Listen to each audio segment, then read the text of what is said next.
हर हर महादेव भक्तों, आप सभी का मेरे चैनल में स्वागत है।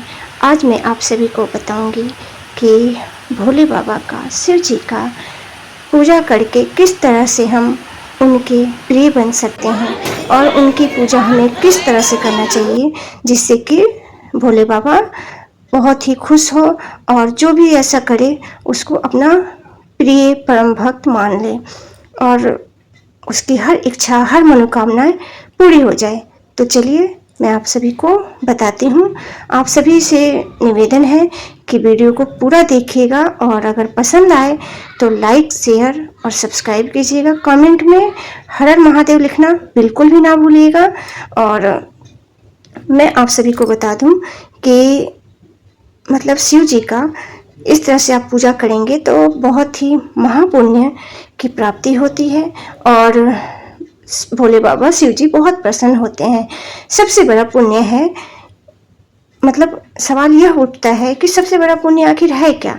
तो यह प्रश्न मतलब आध्यात्मिक रूप से बहुत गहरा है और इसके बारे में बहुत ही विचार किया जाता है और इसके उत्तर अलग अलग शास्त्रों में संप्रदाय और संतों की दृष्टि से अलग हो सकते हैं।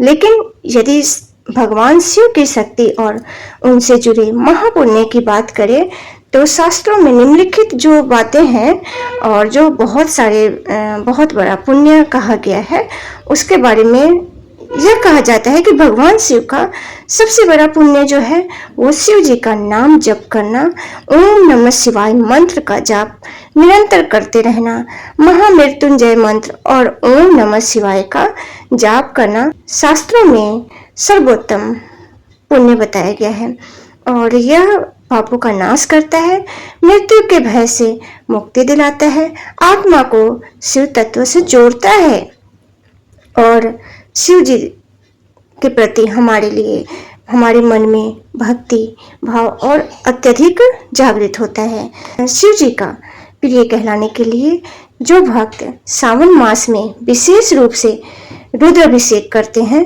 और पूजा करते हैं सही तरीके से और उसमें दूध, जल, बेलपत्र, धतूरा, शहद आदि से रुद्र अभिषेक करना सही तरीके का अति पुण्यकारी है और इसके अलावा इससे सभी मनोकामनाएं पूरी होती है। भगवान शिव प्रसन्न होकर अपने भक्तों को पुत्रवत स्नेह देते हैं और शिवरात्रि व्रत पूजा भी बहुत ही महत्व होता है।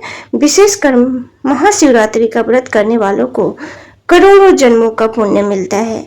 यह व्रत स्वयं पार्वती जी ने भी किया था और शिव को पाने के लिए गौ सेवा और जल सेवा, भगवान शिव को गौ माता बहुत प्रिय है तो गौ माता की सेवा करने से भी भगवान शिव अत्यंत प्रसन्न होते हैं।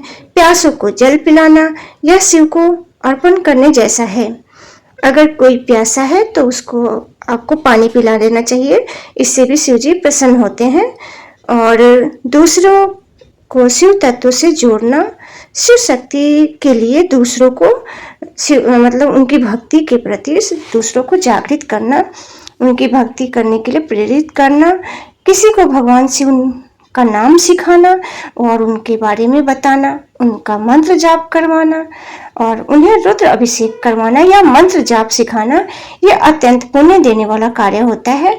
और अगर आप भोले बाबा के मंदिर में पानी लेकर जा रहे हैं जल चढ़ाने के लिए और कोई बाहर प्यासा है, प्यास से तड़प रहा है, उसको पानी की अत्यंत जरूरत है, तो आपको क्या करना है कि वो जो जल का पानी है सबसे पहले उस प्यासे को पिलाना है। इससे भोले बाबा अत्यंत प्रसन्न होते हैं और ऐसा माना जाता है कि वो जल भोले बाबा स्वीकार कर लेते हैं और शास्त्रों में ऐसा प्रमाण भी दिया गया है कि शिव नाम समम पुण्यम ना भूतो ना भविष्यति। स्कंद पुराण में ऐसा भी लिखा गया है कि शिव नाम से बढ़कर कोई पुण्य नहीं हुआ है और ना ही कभी होगा।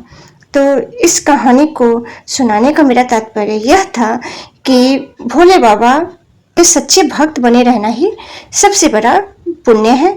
उनकी सच्चे मन से श्रद्धा से भक्ति कीजिए और भोले बाबा का स्मरण करते रहिए। और अगर आप निस्वार्थ भक्ति, संयम, सेवा और दया के मार्ग पर चलते हैं और ओम नमः शिवाय का निरंतर स्मरण करते हैं तो आप स्वयं शिव के प्रिय भक्त बन जाएंगे और बन सकते हैं। आप सभी का बहुत बहुत धन्यवाद। हर हर महादेव।